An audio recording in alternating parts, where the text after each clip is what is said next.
C'est l'histoire d'un roi qui avait un problème avec ses ministres. Ils étaient rarement d'accord, ils se disputaient tout le temps et ils avaient beaucoup de mépris les uns pour les autres. Un jour, fatigué de la situation, le roi décide de prendre les choses en main. Il demande à ses gardes de lui trouver dans le royaume 6 aveugles de naissance. Chose dite, chose faite. Quelques jours plus tard, quand les aveugles étaient réunis dans le palais, le roi convoque ses ministres. Il demande ensuite aux gardes de montrer un éléphant aux aveugles. Les aveugles se rapprochent de l'éléphant, l'un touche son flanc, le deuxième touche sa trompe, le troisième touche ses défenses, le quatrième aveugle touche une de ses pattes, le cinquième son oreille et le sixième sa queue. Le roi demande ensuite aux aveugles « À quoi ressemble un éléphant ?»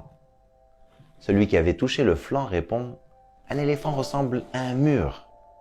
Celui qui avait touché la trompe répond « Pas du tout, un éléphant ressemble à un serpent ». Celui qui avait touché une défense répond « Vous êtes des idiots, un éléphant ressemble à une corne ».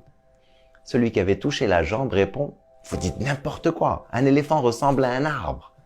Celui qui avait touché l'oreille répond « Mais vous êtes fous, un éléphant ressemble à un grand éventail ».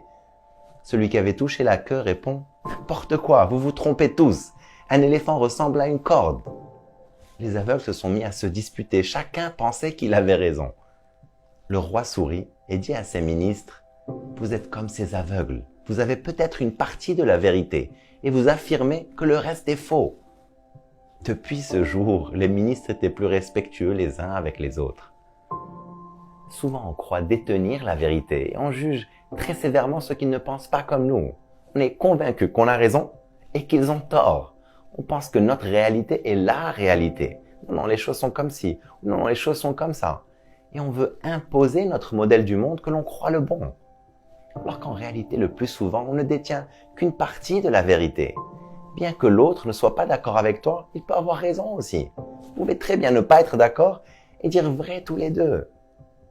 La prochaine fois que tu te retrouves face à une personne qui ne partage pas ton point de vue, que ce soit en politique, au travail, avec tes amis ou même avec des inconnus, au lieu d'être dans le jugement et la condamnation et vouloir l'écraser, fais preuve d'un peu plus de tolérance. Essaie de garder une certaine ouverture d'esprit. Essaie de montrer un peu de curiosité et un peu d'humilité. Ce n'est que comme ça que tu vas obtenir une vision plus globale. Ce n'est que comme ça que tu vas enrichir ta vie et te rapprocher de la vérité. Je t'encourage à vivre une vie extraordinaire. Vive al-hayat!